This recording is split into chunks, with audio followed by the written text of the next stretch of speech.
యేసు ప్రభు నామములో మీకందరికీ నా ప్రేమ వందనములు. దేవుని పరిశుద్ధ గ్రంథములో నుండి కొన్ని వచనాలు మనము చదువుకుందాం. తెస్సలోనికలకు రాసిన మొదటి పత్రిక 4వ అధ్యాయం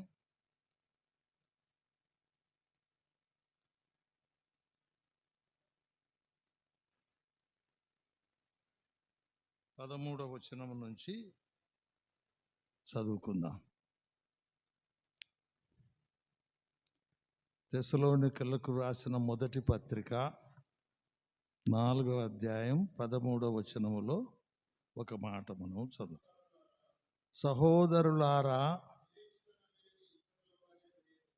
నిరీక్షణ లేని ఇతరుల వలె మీరు దుఃఖపడకుండు నిమిత్తము నిద్రించుచున్న వారిని గూర్చి మీకు తెలియకుండుట మాకిష్టము లేదు. యేసు మృతి పొంది తిరిగి లేచెనని మనము నమ్మిన యెడల అదే ప్రకారము క్రీస్తునందు నిద్రించిన వారిని దేవుడు ఆయనతో కూడా వెంట పెట్టుకొని వచ్చును. చాలండి, ప్రార్థన చేసుకుందాం. ప్రేమగల తండ్రి, ఈ రాత్రి వేళ నాయన సమాజంగా కూడుకొని మీ నామ సంకీర్తనము చేయుటకు మీ మట్టి బూరగా వాడబడే కృప యేసు ప్రభులో మాకు ఇచ్చినందుకై స్తోత్రములు, స్తుతులు, కృతజ్ఞతాస్తుతులు చెల్లించుకుంటున్నాం. ప్రభువా, ఈ కూడికకు ప్రియమైన పరిశుద్ధాత్మ దేవుడా, అంతం వరకు అధ్యక్షత వహించి మీ ఆత్మ నడుపుదల అధికారము కింద జరిగించమని వేడుకుంటున్నాం. ప్రియమైన పరిశుద్ధాత్మ దేవుడా, మీ మెల్లని స్వరము కొరకై వేచి ఉన్నాం. మీ స్వరం మహాప్రభావం గలది. బలమైన స్వరము కొరకై కనిపెట్టుకున్నాం. నేను మంటి పురుగును, సచిన కుక్కను, మిన్నలని. ప్రియమైన పరిశుద్ధాత్మ దేవుడా, మీరు శక్తివంతులు నాయన. మీరు నాతో కలిసి మాట్లాడి మహిమ పొందమని వేడుకుంటున్నాం.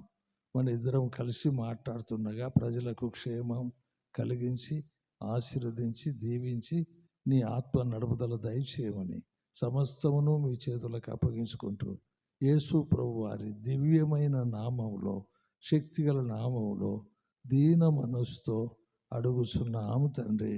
Amen, amen. దేవుని పరిశుద్ధ గ్రంథములో నుంచి ప్రసంగి గ్రంథం 7వ అధ్యాయము 1-2 వచనాలు మనము చదువుకుందాం. ప్రసంగి గ్రంథం 7వ అధ్యాయము 1-2 వచనాలు మనము చదువుకుందాం.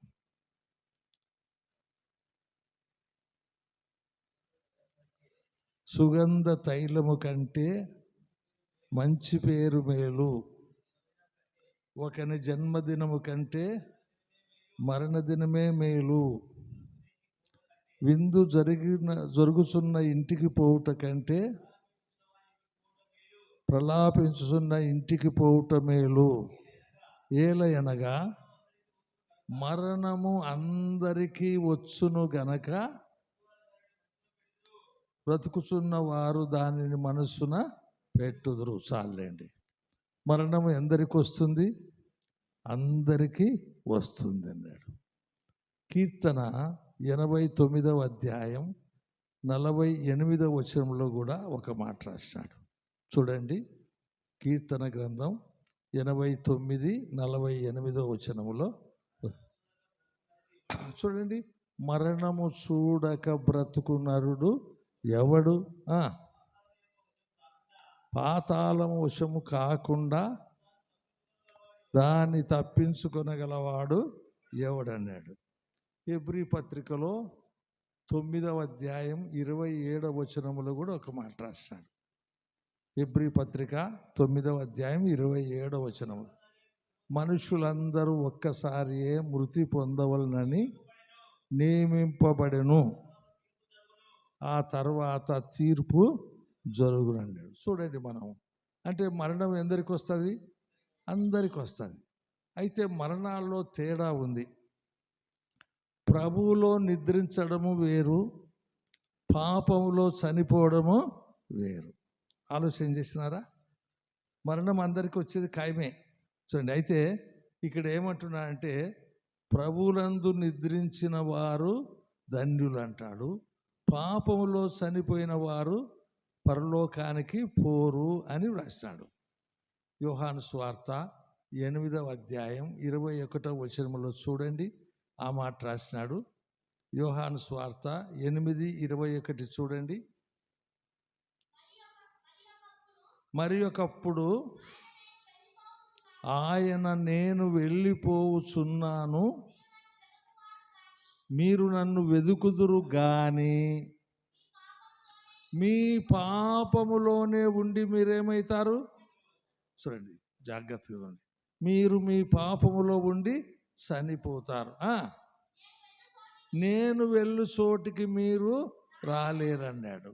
ఎంత బాగా రాసినాడో చూడండి. కాబట్టి మరణం అందరికి వస్తుంది, కానీ అయితే ప్రభువులో నిద్రించడం వేరు, పాపములో చనిపోతే అది వేరని బైబిల్లో దేవుడు వ్రాయించినాడు. కాబట్టి ఈ రాత్రి మరణములు గురించి మనం ధ్యానం చేస్తున్నాం.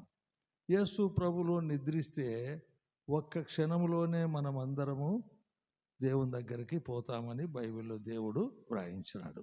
జాగ్రత్తగా గమనించండి. 2 కొరింథీ పత్రిక 5వ అధ్యాయం చూస్తారా మీరు? 8వ వచనములో ఒక మాట రాసినాడు. చూడండి, ఇట్లు ధైర్యము కలిగి, చూడండి, ఇట్లు ధైర్యము కలిగి ఈ దేహమును విడిచిపెట్టి ప్రభువునొద్ద నివసించుటకు ఇష్టపడుచున్నాను. జాగ్రత్త గమనించండి.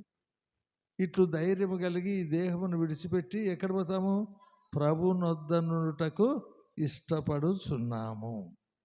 మీరు బైబిల్లో చూస్తే లూకా సువార్తలో 23వ అధ్యాయంలో ఒక మాట రాసినాడు. చూస్తారా మీరు?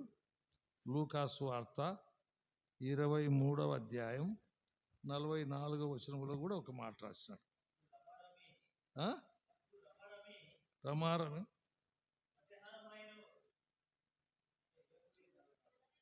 23వ అధ్యాయం.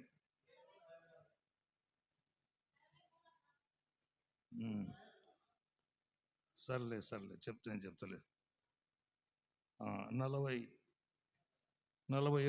మనకైతే ఇది న్యాయమే, మనము చేసిన వాటికి తగిన ఫలము పొందుచున్నాము, కానీ ఈయన అంటే యేసు ప్రభు ఏ తప్పితము చేయలేదని చెప్పి ఆయనను చూసి, యేసు అంటే రక్షించువాడా అని అర్థం, నీ రాజ్యంలోనికి వచ్చినప్పుడు నన్ను జ్ఞాపకం చేసుకునమని చెప్పాను.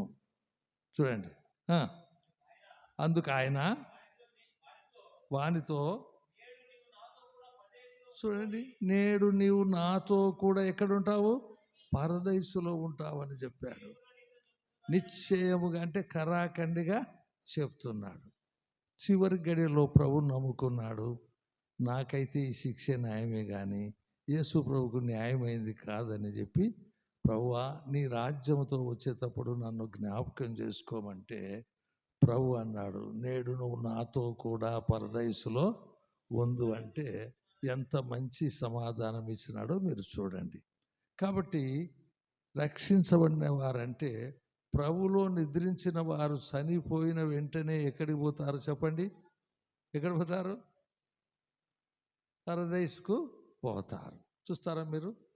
లూకా సువార్త 16వ అధ్యాయం 20 వచనం చదివితే లాజరును గురించి ఒక మాట చూద్దాం. చూడండి, లాజరును ఒక దరిద్రుడు ఉండెను, వాడు కురుపులతో నిండిన వాడై ధనవంతుని ఇంటి వాకిట పడి ఉండి అతని బల్ల మీద నుండి పడు రొట్టె ముక్కలతో ఆకలి తీర్చుకొన గోరెను గాని అంతేకాక కుక్కలు వచ్చి వాని కురుపులు నాకెను. ఆ దరిద్రుడు చనిపోయి, చూడండి, ఇతను దరిద్రుడా కాదా? చూడండి, భార్య ఉందా? లేదు. పిల్లలు ఉండారా? లేరు. ఇల్లుందా? లేదు. చూడండి, ఆ దరిద్రుడు చనిపోయి దేవదూతల చేత అబ్రహాము రొమ్మున ఆనుకొనుటకు కొనిపోబడెను. బాగా ఆలోచన చేయాలి. ఆ దరిద్రుడు ఏమైనాడు? చనిపోయినాడు. చూడండి, చనిపోయేదే మేలు విశ్వాసులకు. ఎందుకంటే ఆత్మ వెంటనే దేవుని సన్నిధికి చేరుతుంది. ఏమన్నాడు? ఆ దరిద్రుడు చనిపోయి దేవదూతల చేత అబ్రహాము రొమ్మున ఆనుకొనుటకు కొనిపోబడెను. చూడండి, నెమ్మది. రొమ్మంటే నెమ్మది. నోవహన్న నెమ్మదే. చూడండి, ఇక్కడ దరిద్రుడికి ఏం లేదు, ఆహారం లేదు, తిండి లేదు, తీర్థం లేదు, చూసేవాళ్ళు లేరు. అయితే చనిపోయిన వెంటనే దేవదూతల చేత ఏమైనాడు? అబ్రహాము రొమ్ము అంటే నెమ్మదికరమైన పరదేశులో చేర్చబడినాడని బైబిల్లో రాసినాడు. విశ్వాసులకు ఈ భాగ్యం ఉంటుంది, ప్రభులో నిద్రించే వారికి. ఇంకొక మాట ఏమంటే తెస్సలోనికలకు రాసిన పత్రిక 1 తెస్సలోనికలు 4:16 చూస్తే అక్కడ కూడా 4:16 ఆర్భాటముతోనూ ప్రధాన దూత శబ్దముతోనూ దేవుని బూరతోనూ పరలోకము నుండి ప్రభు దిగివచ్చును. క్రీస్తునందుండి, చూడండి, క్రీస్తునందుండి మృతులైన వారు మొదట లేతురు. ఆ మీదట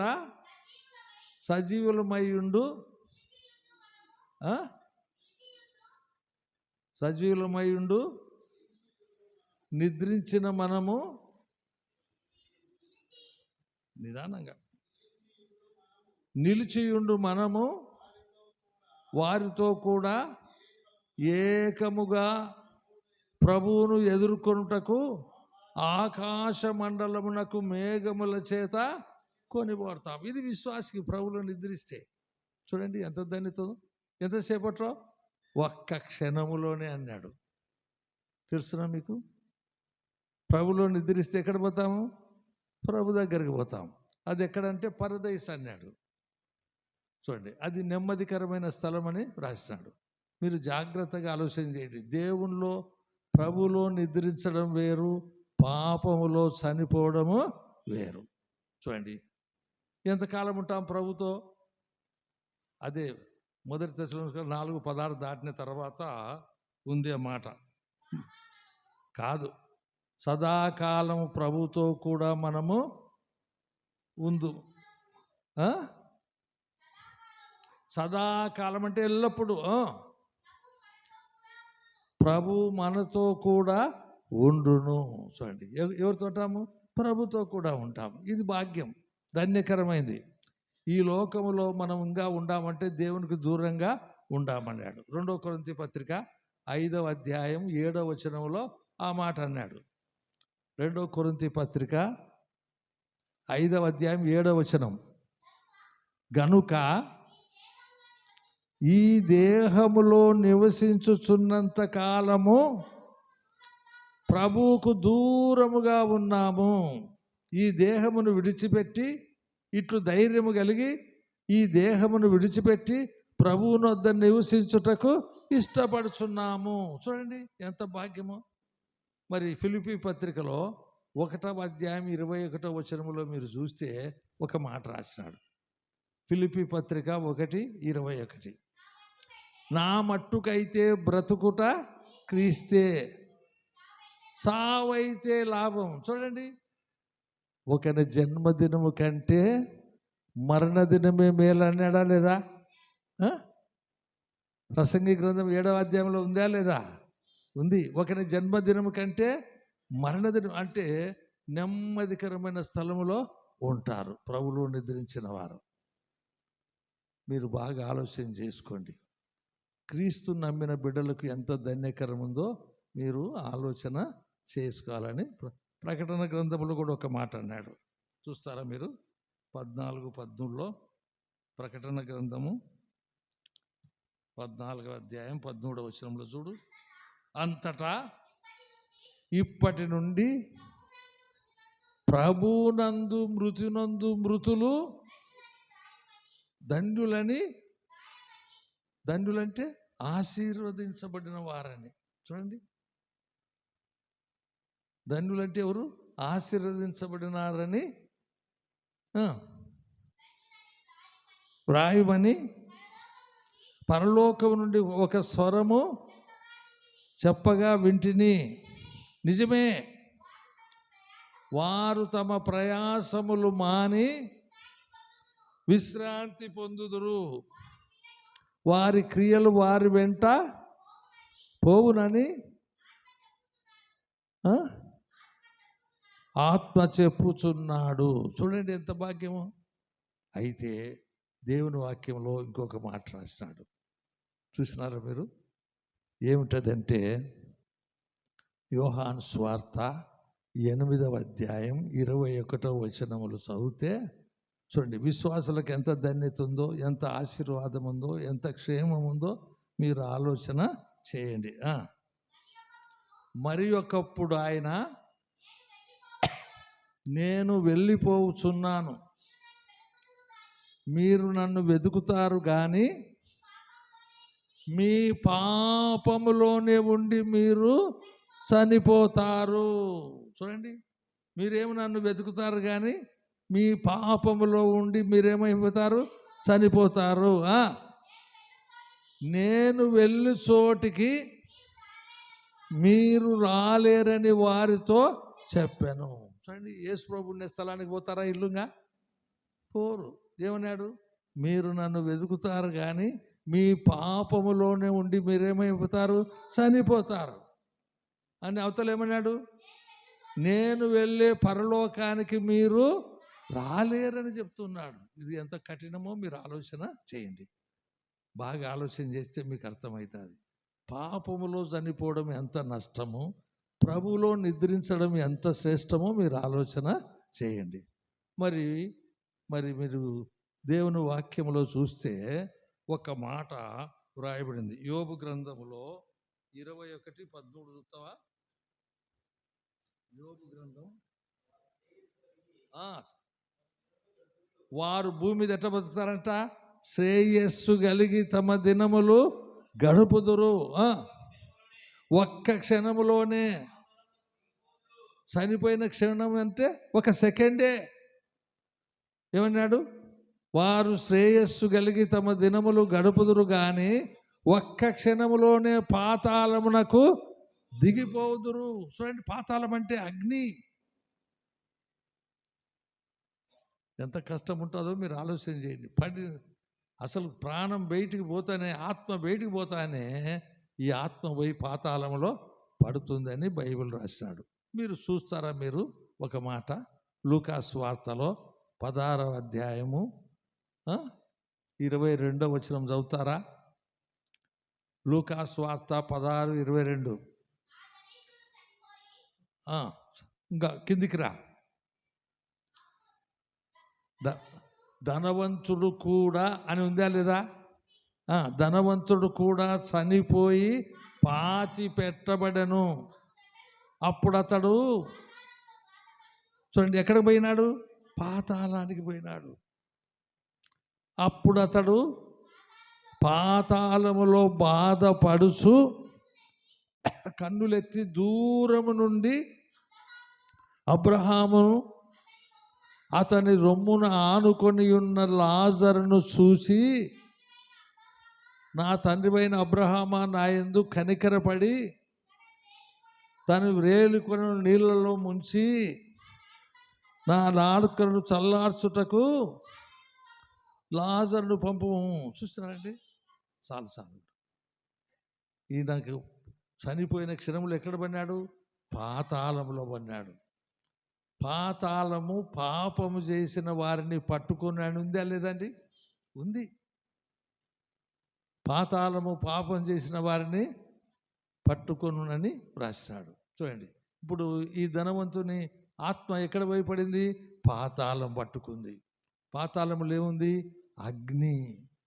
చూడండి, మరి ప్రకటన గ్రంథంలో 21వ అధ్యాయం 8వ వచనములో ఏం రాసినాడు?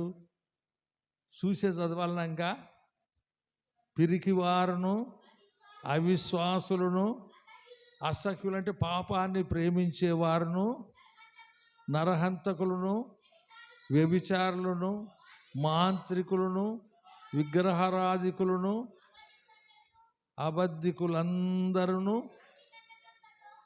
అగ్ని గంధములతో మండు గుండములో పాలు పంపులు. ఇది 2వ మరణం. ఎంత భయంకరమో చూడండి. ఆలోచన పన్నాక, ఈ ధనవంతుడు పన్నాక ఏమడుగు మాట్లాడుతున్నాడు చెప్తారా మీరు? లూకా సువార్త 16వ అధ్యాయంలో ఆయన ఒక ప్రార్థన చేస్తున్నాడు, చూస్తారా మీరు? అంటే ఈయన ఎవరు? యూదుడు. నా తండ్రివైన అబ్రహామా, నా యందు కనికరపడి తన వ్రేలికొనను నీళ్ళలో ముంచి నా నాలుకను చల్లార్చుటకు లాజరును పంపుము. నేను ఈ అగ్ని జ్వాలలో, చూడండి ఏం పడుతున్నాడు? యాతన. అగ్ని జ్వాలలో బాధ అన్నాడు. ముందేమంటాడు? ధనవంతుడు కూడా చనిపోయి పాతి పెట్టబడను. అప్పుడు అతడు పాతాళంలో ఏం బాధ? అగ్ని బాధ. చూడండి, ఇక్కడ సుఖంగా బతికినాడా లేదా? కష్టం అంటే అతనికి తెలియదు, ఎండ అంటే తెలియదు. చూడండి, అయితే పన్నే వెంటనే ఏం బాధ? అగ్ని బాధ అన్నాడు. 2వ మాట ఏమన్నాడు? చదువు. నేను ఈ అగ్ని జ్వాలలో యాతన పడుచున్నానని కేకలు వేసి చెప్పాను. అబ్రాహాముతో మాట్లాడుతున్నాడు, ప్రార్థన చేస్తున్నాడు. కేకలు వేసి చెప్పాను.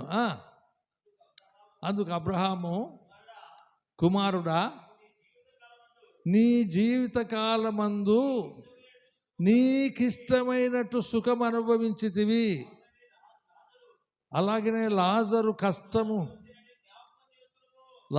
కష్టం అనుభవించనని జ్ఞాపకము చేసుకొనుము. ఇక్కడైతే నెమ్మది పొందుచున్నాడు, నువ్వు యాతన పడుచున్నావు. చూడండి ఎంత కష్టం ఉందో. అయినా మనుషులు దేన్ని ప్రేమిస్తున్నారు చెప్పండి? పాపాన్నే ప్రేమిస్తున్నారు. బాగా ఆలోచన చేయండి. ఈ దేహంలో నుండి ఆత్మ బయటికి పోతే ఎక్కడికి పోతుంది? ఇంకా పాతాళానికి పోతుంది. ఒక్క క్షణంలోనే అగ్నిలో పడుతుంది అన్నాడు. పడిందా? పడలేదా? ఇప్పుడు ప్రార్థన చేస్తున్నాడు. ఈయన ప్రార్థనకి ఏమైనా జవాబు ఉందా? చనిపోయిన వారి విషయంలో ప్రార్థనలు చెల్లవు. చూడండి, చనిపోయిన వారి కోసం ప్రార్థన చేయమంటారు. ఒక పాస్టర్ అంటాడు, తాగుడుపోతూ చనిపోయినా ఈయనకి పరలోకంలో స్థలం ఏమంటాడు. ఇస్తాడండి దేవుడట? ఇయ్యడు. చూడండి, బాగా గమనించండి. ఇప్పుడు ధనవంతుడు పాతాళములో ఏం పెడుతున్నాడు? అగ్ని బాధ. 2 యాతన. 3వది ఏమంటాడు? ఇది వేదనకరమైన స్థలం అని అన్నాడు. గర్భిణీ స్త్రీలు ప్రసవించే గదిని లేబర్ రూమ్ అంటారు. వేదనతో కూడిన గది. చాలా కేకలు వేస్తారు వాళ్ళు కాన్పుక చేసుకునే దానికంటే. అలాగైతే ఒక పాపి తన పాపములో చనిపోతే ఎంత నష్టం ఉందో అర్థమైందండి. చాలా మందికి అర్థము కాలే. ధనవంతునికి కూడా అర్థమైందా? కాలే. ఎప్పుడు అర్థమైంది? తాను పాతాళంలో పడినప్పుడు, అగ్ని బాధతో ఉన్నప్పుడు, తర్వాత అది యాతన అనేది తెలుసుకున్నప్పుడు అది వేదనకరమైన స్థలం అని చెప్పినాడు. చూడండి, అప్పుడు ఏమడిగినాడు? లాజరును సహాయం అడిగినాడు లేదా? ఏమన్నాడు? చూసి నా తండ్రివైన అబ్రహామా, నా యందు కనికరపడి తన వ్రేలికొనను నీళ్ళలో ముంచి నా నాలుకను చల్లార్చుటకు లాజరును పంపుము, నేను ఈ అగ్ని జ్వాలలో యాతన పడుచున్నానని కేకలుంటాయి. ఇంకా పొడప కేకలు, పన్యాల నుంచి అరుపులేంగా అన్నాడు. అబ్రహాం ఏమన్నాడు? అందుకు అబ్రహాము, కుమారుడా, నీ జీవిత కాలమందు నీకిష్టమైనట్టు సుఖము అనుభవించింది. అదే సమయంలో లాజరు ఏం చేసినాడు? కష్టం అనుభవించనని జ్ఞాపకం. ఇతని ప్రార్థన చెల్లిందా? ఇతని ప్రార్థన నెరవేరిందా? లాజరును పంపి తన వేలుకొనతో నీళ్ళలో ముంచి నా నాలుకలను చల్లార్చుటకు లాజరును పంపమంటే అబ్రహాము ఒప్పుకున్నాడండి? ఒప్పుకోలే. చూడండి, నీవు ఇష్టం వచ్చినట్టు నీ జీవిత కాలమంతా నీకు సుఖం అనుభవించితివి, నీ ఇష్టమే నెరవేర్చుకున్నావు, పాపంతో ఆడుకున్నావు. చూసినారండి ఎంత దుఃఖము? అలాగైతే ఈ యొక్క ధనవంతుని ప్రార్థన చెల్లిందండి? పోనీ లాజరును పంపినాడండి? పంపలే. ఏమి చెల్లవు. ఇంకా చనిపోయిన వారి ప్రార్థనలు చెల్లుతాయా? చెల్లవని బైబిల్ రాసినాడు. చూడండి, అప్పుడు ఒక మాట అన్నాడు. ఏమన్నాడు చూస్తారా? లూకాసు వార్తలో, అందుకు అతడు, తండ్రి, నాకు 5 సహోదరులు ఉన్నారు, వారు ఈ వేదనకరమైన స్థలమునకు రాకుండా వారికి సాక్ష్యం ఇచ్చుటకై నా తండ్రి ఇంటికి వారిని పంపమని వేడుకొనుచున్నానని అనెను.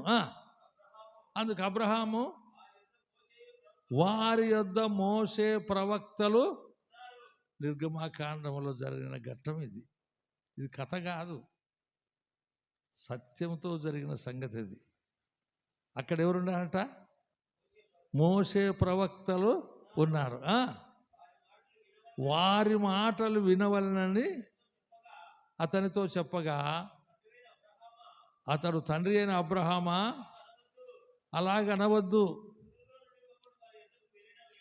ఎట్లా? మృతులలో నుండి ఒకడు వారి వద్దకు వెళ్ళిన ఎట్లా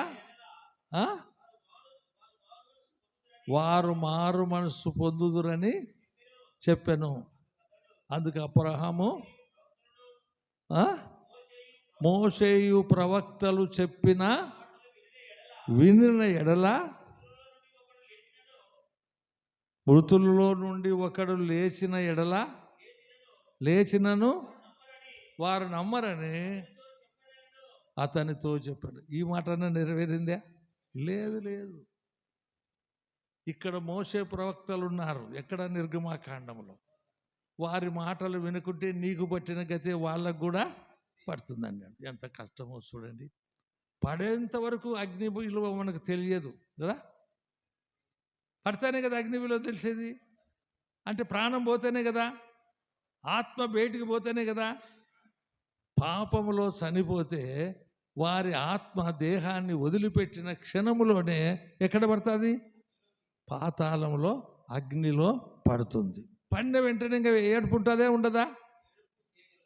కేకలు, పొడబెబ్బలు. చూడండి, కాలుతుంటుంది శరీరం, మళ్ళీ ఊడి పడుతుంటుంది, మళ్ళీ వచ్చి కరుచుకుంటుంటుంది. అంతవరకు వాళ్ళకి అర్థము కాలే. పాపమునకు వచ్చు జీతము రెండవ మరణం. అది అగ్ని గంధకంతో మండే ఉండం. అగ్ని ఆరదు, పురుగు సావదని దేవుని వాక్యం రాస్తాడు. మరి వీళ్ళు కూడా రక్షణ పొందవచ్చు కదా. ఆడపోయి ఏడుస్తారు కదా. అంటే ఏడ్చకముందే రక్షణ పొందితే ఎంత బాగుండేది. హెబ్రీ పత్రికలో 2వ అధ్యాయం 3వ వచనములో ఒక మాట రాసినాడు. చూస్తారా మీరు? ఇంత గొప్ప రక్షణను మనమును నిర్లక్ష్యము చేసిన ఎడల ఎలాగ తప్పించుకుంటావు అగ్నిగుండాన్ని? ఎంత చెప్పినా వింటున్నారా అండి? ఎంత చెప్పినా వింటున్నారా? వినరు. ఇంత గొప్ప రక్షణను మనము నిర్లక్ష్యము చేసిన ఎడల ఎలాగ తప్పించుకుంటావు అగ్నిగుండాన్ని? ఇక్కడ భూమి మీద సువార్త ప్రకటించబడుతుందా లేదా? వాక్యం వింటున్నారా లేదా అండి? మరి ఎవరు నమ్ముతున్నారా? ఇది గొప్ప రక్షణ, చిన్న రక్షణ? యేసు ప్రభు తన ప్రాణాన్ని పెట్టినాడు, పాపాత్మల కొరకు పెట్టినాడా లేదండి?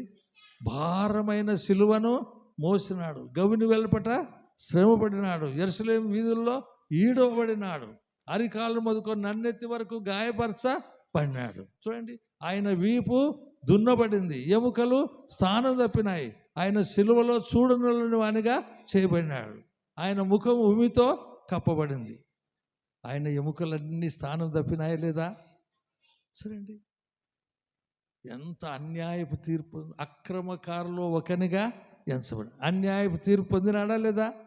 తండ్రి చేత మొత్తబడినాడా లేదా? అతనిని నల్లగొట్టుటకు యెహోవాకు ఇష్టమా. ఆయన దేవుని కృప వలన ప్రతి మనుషుని కొరకు మరణము రుచి చూసినాడు, చనిపోయినాడు, సమాధి చేయబడినాడు, మూడవ దినం తిరిగి లేచినాడు. లేచిన రక్షకుడు ఏమన్నాడు?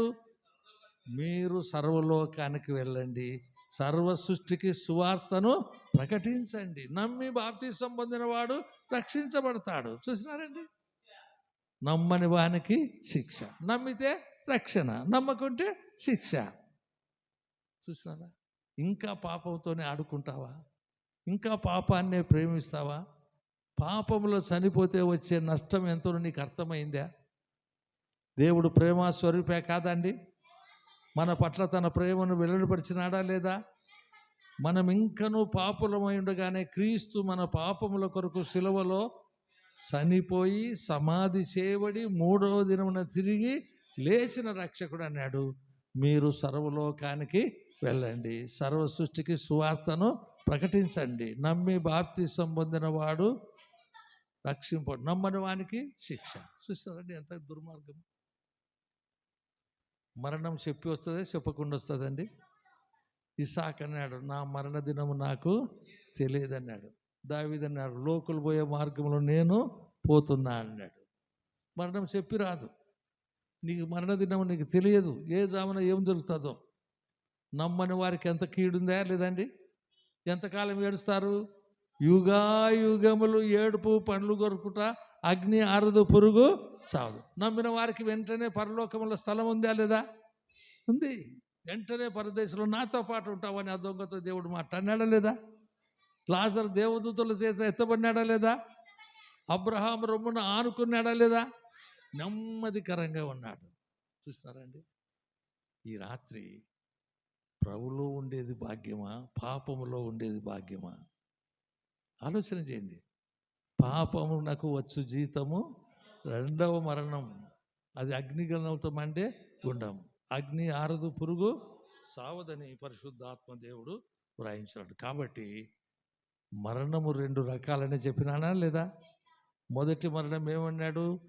పాపములో నిద్రించడము భయంకరము, క్రీస్తు ప్రభులో నిద్రించడము లాభకరము. పౌలు అంటున్నాడు, సావైతే నాకు లాభం, బ్రతుకుటైతే క్రీస్తు కొరకు, సావైతే లాభం అన్నాడు. ఫిలిప్పీ పత్రిక 1:23లో ఒక మాట అన్నాడు. చూస్తారా మీరు? ఫిలిప్పీ పత్రిక 1:23లో ఒక మాట అన్నాడు, నా మట్టుకైతే బ్రతుకుట. 23వ వచనం, ఈ రెండిటి మధ్యన ఇరుకునబడి ఉన్నాను, నేను వెడలిపోయి ఎక్కడుంటాట? యేసు ప్రభుతో ఉంటాడు. పౌలు చెప్తున్నాడు, నేను వెడలిపోతే ఎక్కడుంటా? క్రీస్తుతో కూడా ఉండవలని నాకు ఆశ. అది నాకు మరీ మేలు. చూస్తున్నారండి, పాపంలో చనిపోతే ఇంకా వెంటనే పాపి నరకానికి పోవాల్సిందే కదా. పాతాళం ఊరుకుంటుందా? పాపము చేసిన వారిని పాతాళము పట్టుకొని ఈడ్చుకొని పోతుందంట. దాని నోరు అపరిమితమంట. భయంకరమైంది. అందుకనే ప్రేమగల దేవుడు, మీరు సర్వలోకానికి వెళ్ళండి, సర్వ సృష్టికి సువార్తను ప్రకటించండి, నమ్మి బాప్తిసం పొందిన వాడు రక్షించబడతాడు, నమ్మని వానికి శిక్ష అన్నాడు. నీకు అర్థమైందా వాక్యం అని దేవుడు సెలవిస్తున్నాడు. పాపములో కనబడని అగ్ని ఉందా లేదా? పాపములో కనబడని రెండవ మరణం ఉందా లేదా? పాపమునకు వచ్చు జీతము మరణము, అది రెండవ మరణం, అగ్నిగణలతో మండే గుండం. మరి యేసు రక్తములో మన పాపాలు కడిగి వేసుకొని ప్రభు అయిన యేసు విశ్వాసం ఉంచితే గొప్ప రక్షణ కాదండి? చెరసాల నాయకుడు అడిగినాడు, అయ్యలారా, ఒక్కరు చెప్పండి, రికార్డ్ అయితే అంటది, అయ్యలారా రక్షణ పొందుటకు నేనేమి చేయవలనని చెరసాల నాయకుడు అడిగితే, ప్రభు అయిన యేసునందు విశ్వాసం ఉంచుము, అప్పుడు నీవును నీ ఇంటి వారు రక్షణ పొందుతారన్నాడు. ఆలోచన చేసినావా? విశ్వాసం ద్వారా గొప్ప రక్షణ, నీ పాపాలకు క్షమాపణ, యేసు రక్తంలో కడగబడి పవిత్రాలు చేస్తావు. ఆయన పొందిన గాయముల ద్వారా, దెబ్బల ద్వారా మన ఆత్మకు అంటుకున్న పాప రోగానికి ఏమిస్తాడు? స్వస్థత, సమాధానం ఇస్తాడు. ఈ క్షమాపణ లేకపోతే, నీ పాపాలు ఒప్పుకోకపోతే, చనిపోయిన ఒక్క క్షణములోనే ఎక్కడుంటావు? పాతాళంలో ఉంటావు. పడిన వెంటనే ఇంకా అంటించుకుని అడగండి. చాలామంది ఆడవాళ్ళు అంటించుకుంటారు. అంటించుకుంటారని ఆ బాధకు తడతారా? తట్టలేరు. వచ్చి బయటకు వచ్చి పడతారు. అది యుగాయుగములు ఉంటుంది. ఆరని అగ్ని, ఆరని మంటలు, బాధతో కూడిన జీవితం, ఏడ్పు ఏడ్పు, పండ్లు కొరుకుట, అగ్ని ఆరదు పురుగు సాధన. ఆ భయంకరమైన నరక శిక్షను తప్పించుకోవాలంటే ఏం చేయాలా?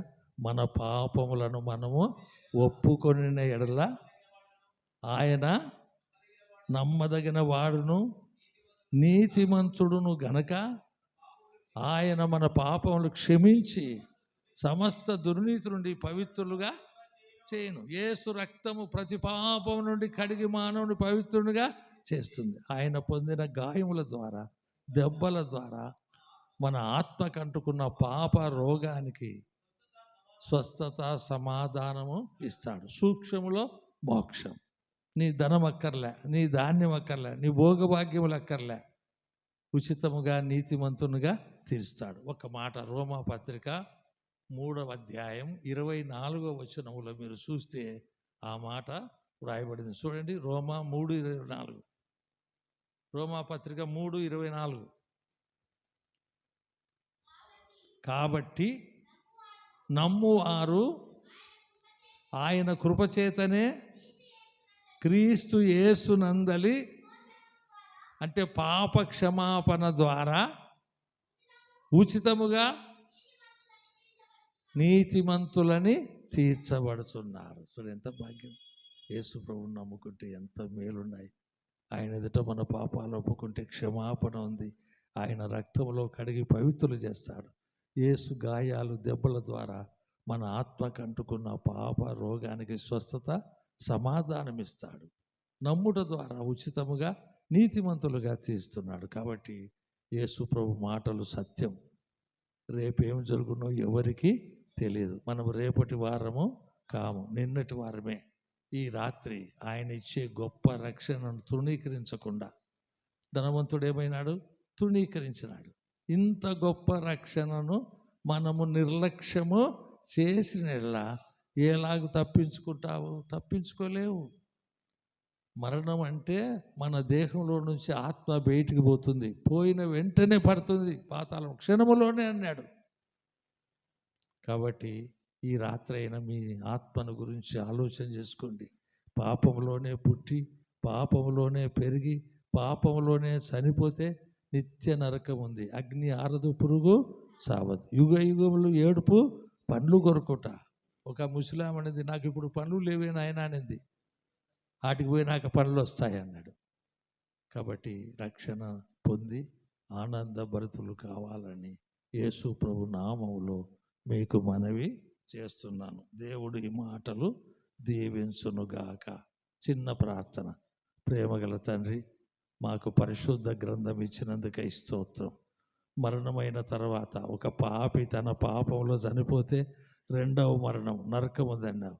ప్రభువులో నిద్రిస్తే పరలోకంలో తండ్రితో కూడా ఉండే భాగ్యం మాకు ఇచ్చినందుకై స్తోత్రం నాయన. నమ్మిన మీరు ధన్యులన్నావు ప్రభువా. నిత్య జీవాన్ని ఇచ్చినందుకై స్తోత్రం ప్రభువా. ఇంకా ఎంతమంది నిన్ను నమ్మలేదో, నిన్ను అంగీకరించలేదో, నువ్వు ఇచ్చిన రక్షణను నిర్లక్ష్యం చేస్తుంటే నిత్య నరకంలో ఏడుపు, పండ్లు కొరుకుతా అన్నావు. అగ్ని ఆరదు, పురుగు సావదన్నావు. అదే సమయంలో యేసు ప్రభుతో సదాకాలం ఉండే భాగ్యం నమ్మిన వారికి ఇచ్చినందుకై స్తోత్రం నాయన. మీరే నీ బిడ్డలతో మాట్లాడి మహిమ పొందమని యేసయ్య పరిశుద్ధ నామంలో దీన మనస్సుతో అడుగుచున్నాము తండ్రి. ఆమేన్. తండ్రి యొక్క ప్రేమయు, కుమారుడైన యేసు క్రీస్తు ప్రభు యొక్క కృపయు, పరిశుద్ధ ఆత్మ దేవుని యొక్క అన్యోన్య సహవాసం నీ బిడ్డలతోనూ మాతోనూ సదాకాలం తోడై ఉండునుగాక. ఆమేన్. ఇంతటితో కూడుక ముగిసింది. మీకందరికీ నా ప్రేమ వందనములు.